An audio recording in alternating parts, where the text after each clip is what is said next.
Hi everyone, I'm Diane Nussbaum from Diane's Patisserie and welcome to our show. Today we're making a Dacquoise cookie that we've made for a long time, which is a cookie made with egg whites, ground almonds, ground confectionery sugar that are ground together and piped onto a tray, baked in the oven.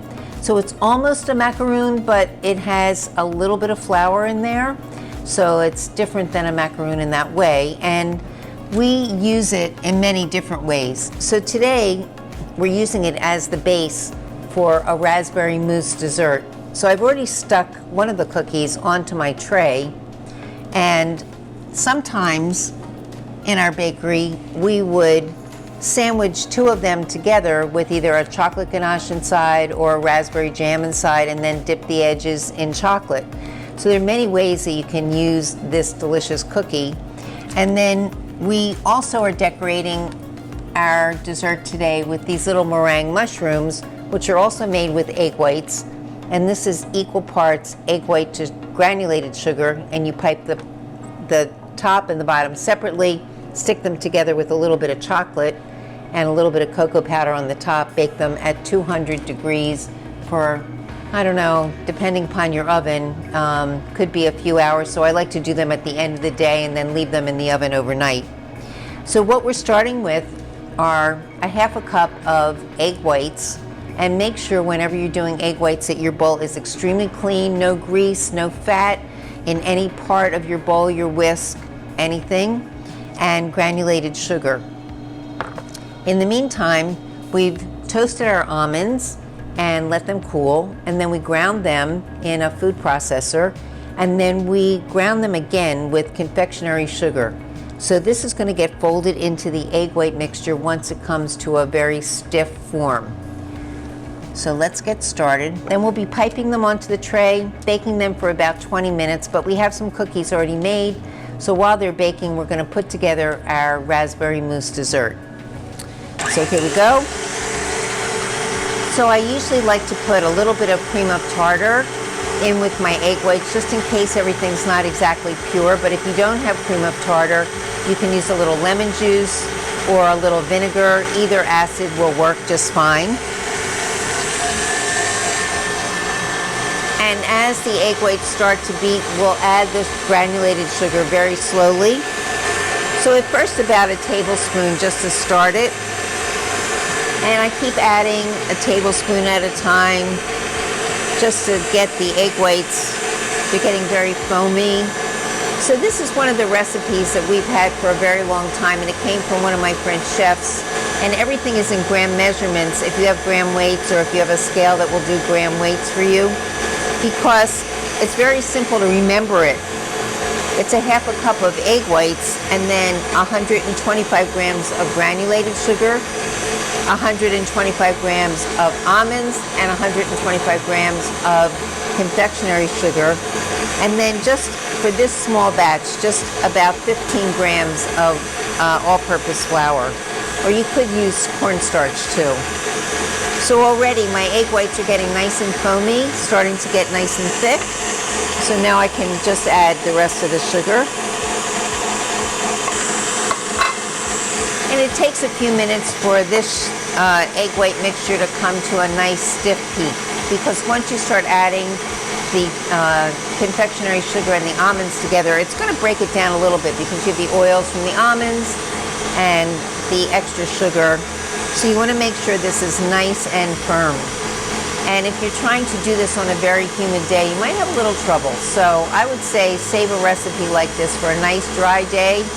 It helps the meringue to work much more easily, especially if you're doing the meringue mushrooms. I would definitely wait for a dry day to do them. So I can see that the egg whites are forming some tracks in the mixture, and that's what you want to see. So I'm just going to stop it for a minute. They're not quite ready yet, but I just want you to see where we are. So it's holding a peak, but it's still pretty soupy. So I want it to be a little bit stronger than this. So I'm going to put it back on. Just so you know approximately how long you have to be beating this in order to get it to the right consistency. but it's almost done. And I would say having a stand mixer for something like this is really important, because it really needs to be for a good 5 minutes or so. If you don't have a stand mixer, it's hard to stand there with a hand mixer to get it to the right consistency. I know that some of the stores were running some great sales on some of these Hobart KitchenAid mixers. It's really a great investment if you do a lot of baking at home. I've had mine for many, many years, and they're just fabulous. So it's looking a little stronger to me now. I think we might be done. So it's hanging on much more strongly now, you can see. I can have a huge scoop of it. So we'll just clean up our beater a little bit. Put that aside. And now we'll start adding the almond and confectionery sugar in here.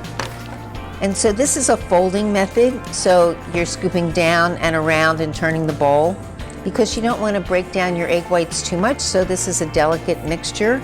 So I did maybe a quarter of my almond egg mixture.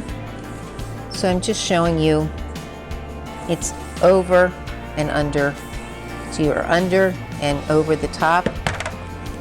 And it doesn't have to all be combined in order to continue adding more of the mixture. So we're doing it about a third at a time. So this technique comes in very handy when you're doing anything that you have eggs separated and you have to fold the egg whites into the egg yolks. It's always this folding texture, mixture of going under and over and turning your bowl at the same time, so you're not always mixing at the same side. And you can see it's coming together really well, staying nice and thick. And I already have my tray ready with my parchment paper, and my bag is ready, and the oven is set at 350 degrees. And these cookies will bake about 20 minutes. So let's just finish folding this in. And I kind of shake off the almonds that cling to my spatula while I'm doing this. So just kind of shaking it off. But you do want to make sure that everything is combined. So you can see it's a very thick mixture, and all the almonds, you can see them because they were toasted. And it also gives it so much more flavor when you have it toasted, when you've toasted your nuts. So I have a bag with just a plain coupler, no tip, because otherwise the almonds tend to get stuck coming out of the bag. So for this particular procedure, you can make smaller cookies, you can make bigger cookies, you can make a whole disc if you want to make a whole cake out of this meringue. So I'm going to start piping. So first I'm just going to do some smaller cookies. So they're about 1.5 inches, and you need 2 for each sandwich cookie. And this gives you a pretty good amount, really, if you're having a party. And you can also freeze these. They do freeze very well. So put them on a tray or put them in a container, seal it well, and put them in your freezer. You know, sometimes you need just an egg yolk to make a recipe, and then you have an egg white. And this is something that you can do with your egg whites if you want to use them up. I'm going to get a little bit more on here and make the next set a little bit larger so that we can use them for our dessert that we're using today. So this was just a 1/2 cup of egg whites, which is 4 ounces of egg whites, so it's not really a lot. The almonds probably are the most expensive part of this recipe. Now I'm going to make them a little bit larger so we have them for this dessert. So these will end up to be about 3 inches. And then of course if you wanted a bigger cookie too. And the other thing you can always do with these is crunch them up and put them on your ice cream Gives it a great crunchy taste and texture. Put them inside your buttercream. Okay, so these are going in the oven for about 20 minutes, and you'll know when they're done when they will easily come off the parchment paper. They don't really brown, but they will look good and release very easily. So let's put them in the oven.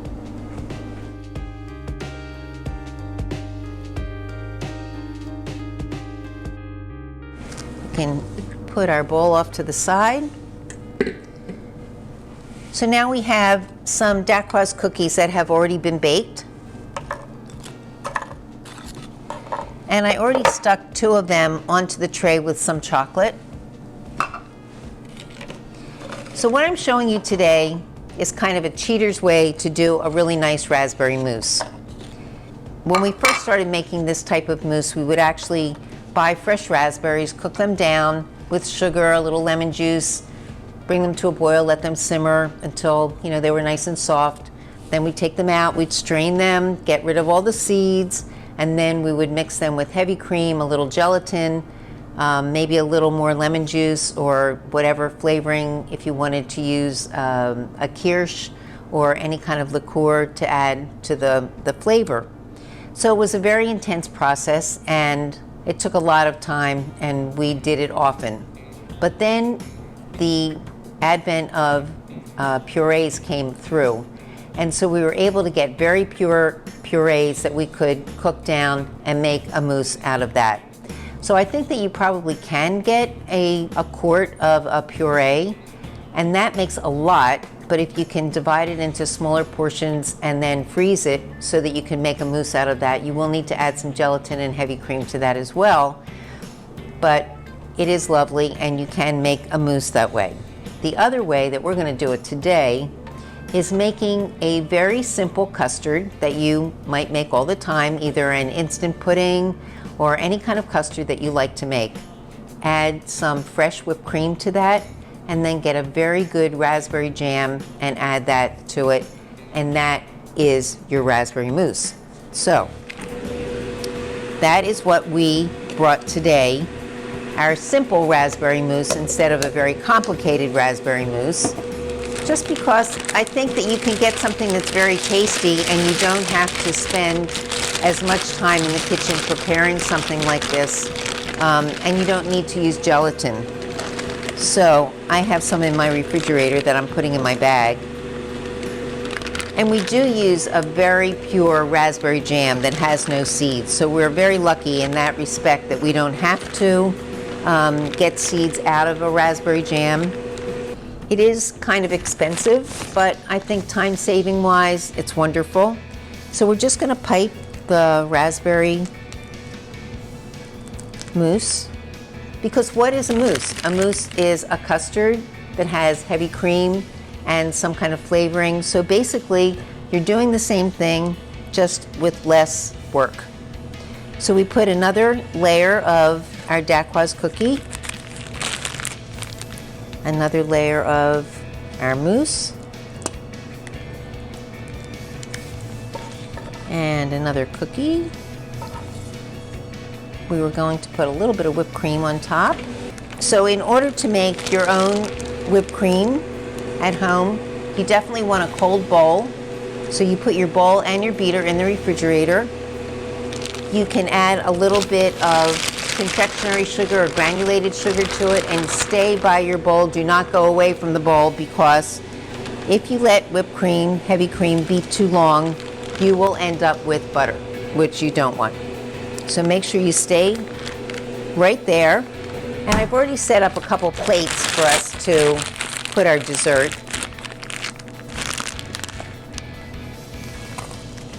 So now I have a little bit of the raspberry and a little bit of whipped cream. Just gonna makes it look pretty, the two colors together. But I will mention that if you set this up in advance, the Dacquoise cookie will get very soggy. And we did do one in advance the other day and put it out today. It is soggy. So I would say get everything ready in advance for your party, and then put it together right before you're going to serve it, and put it in the refrigerator to keep it staying nice and fresh. So we also have some of our very wonderful chocolate ganache, which I like to do a little drizzle of that on here as well.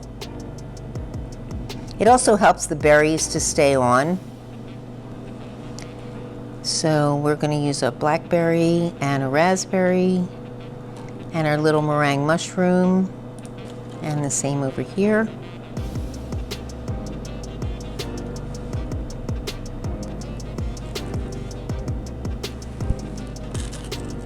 I love these little meringue mushrooms because we use them as decorations mostly at Christmas time on our Yule logs, but then we always made extra and people really enjoy eating them, so we use them for a lot of different decorations.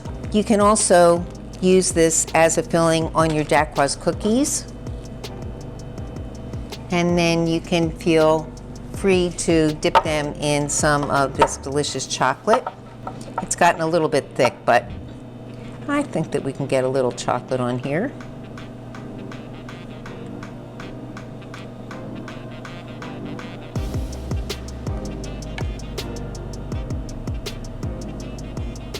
The other thing that I've done for this type of dessert is to just use one Dacquoise, and if you have some sponge cake or pound cake, you could do a Dacquoise layer, you could do a pound cake layer, and then some more mousse on top so that you get 3 layers, and then still put your fruit, and it gives people, you know, a couple different textures when they're eating it, which makes it really nice.